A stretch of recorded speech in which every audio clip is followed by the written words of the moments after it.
Assalamualaikum warahmatullahi wabarakatuh. Perkenalkan, saya Yesi Permadani Safitri dengan NIM 21000024309 dari kelas C mata kuliah Hukum Hak Kekayaan Intelektual. Pada kesempatan kali ini, saya akan membahas mengenai pendaftaran hak cipta dalam melestarikan budaya Indonesia atau yang sering kita kenal dengan folklore.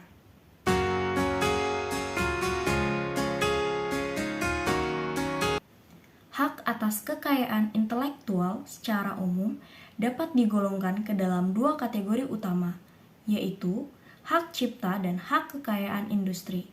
Penggolongan hak cipta dan hak kekayaan industri ini diperlukan karena adanya perbedaan sifat hasil ciptaan dan hasil temuan.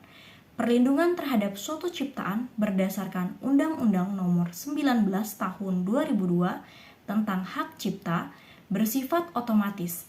Artinya, suatu ciptaan diakui secara otomatis oleh negara sejak saat pertama kali ciptaan tersebut dikaryakan, meskipun ciptaan tersebut belum dipubliskan. Sedangkan hak kekayaan industri ditentukan berdasarkan pihak yang pertama kali mendaftarkan hasil karya intelektualnya ke instansi berwenang dan berhasil disetujui. Berdasarkan asas first to file, maka pemohon hak tersebut harus segera mendaftarkan karya intelektualnya ke instansi berwenang agar tidak didahului oleh pihak lain.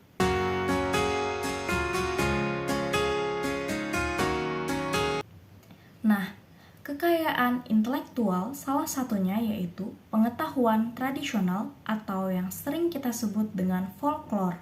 Pengertian folklore sendiri telah diatur dalam pasal 10 ayat 2 Undang-Undang Hak Cipta Nomor 19 Tahun 2002 yang menyatakan folklore sebagai sekumpulan ciptaan tradisional baik yang dibuat oleh kelompok maupun perorangan dalam masyarakat yang menunjukkan identitas sosial dan budayanya berdasarkan standar dan nilai yang diucapkan atau diikuti secara turun-temurun, termasuk cerita rakyat, puisi rakyat, lagu-lagu rakyat, dan musik instrumen tradisional, serta tari-tarian rakyat, permainan tradisional. Hasil seni antara lain dapat berupa lukisan, gambar, ukiran-ukiran, pahatan, mozaik, perhiasan, kerajinan tangan, pakaian, instrumen musik, dan tenun tradisional.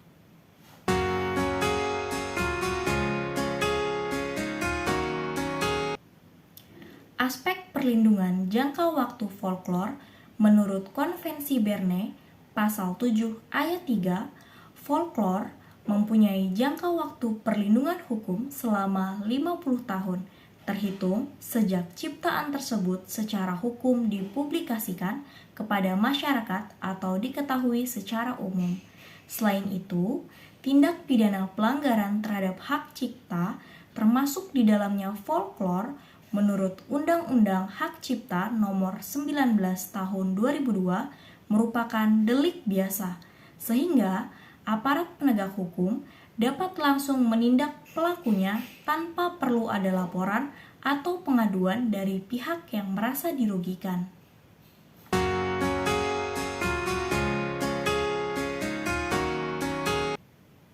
Sehingga proses pendaftaran HKI berupa hak cipta dapat dilaksanakan oleh konsultan HKI. Dalam menjalankan tugas, konsultan HKI diberikan hak untuk yang pertama, mewakili, mendampingi, dan membantu kepentingan pihak pengguna jasa untuk mengurus permohonan HKI kepada Ditjen HKI dengan disertai surat kuasa. Yang kedua, memperoleh imbalan atas jasa yang diberikan kepada pengguna jasa.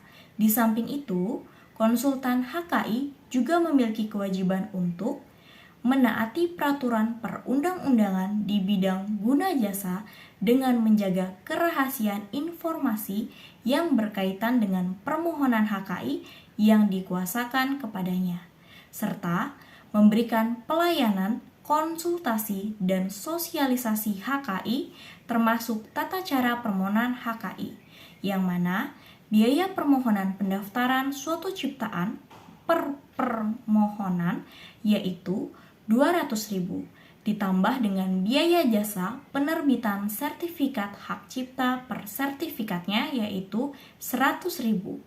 Alur proses pendaftaran hak cipta berupa folklore didaftarkan kepada Ditjen HKI dengan bidang cipta sebagai berikut.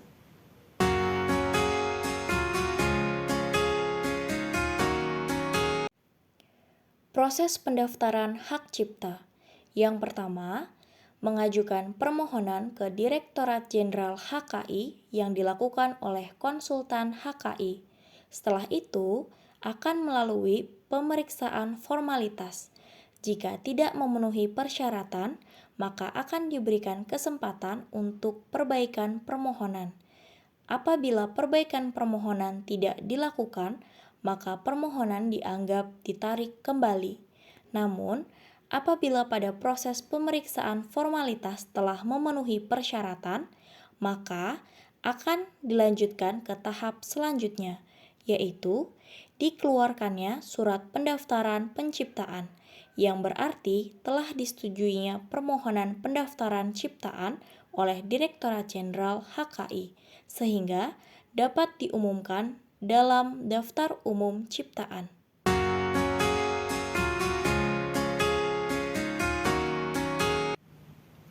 Perlindungan hukum terhadap HKI, khususnya hak cipta secara umum, bertujuan untuk yang pertama, memberikan kepastian hukum kepada para pencipta dan penemu terhadap status hukum dari hasil ciptaan dan hasil temuannya.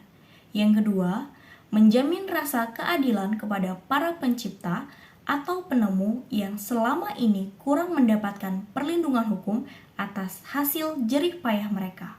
Yang ketiga, memberikan penghargaan yang tinggi kepada para pencipta dan penemu sehingga mereka tetap bergairah menghasilkan hal-hal baru dan khas.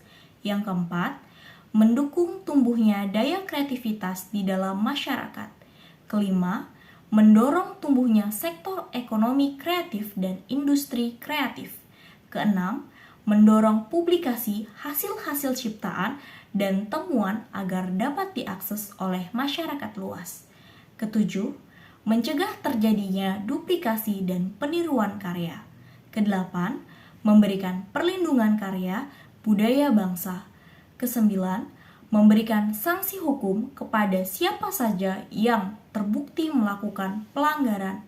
Kesepuluh, memberikan kepastian dan perlindungan hukum kepada pihak yang berkeinginan memanfaatkan hasil karya intelektual dan tujuan bisnis, serta memberikan kepastian hukum tentang jangka waktu penggunaan HKI.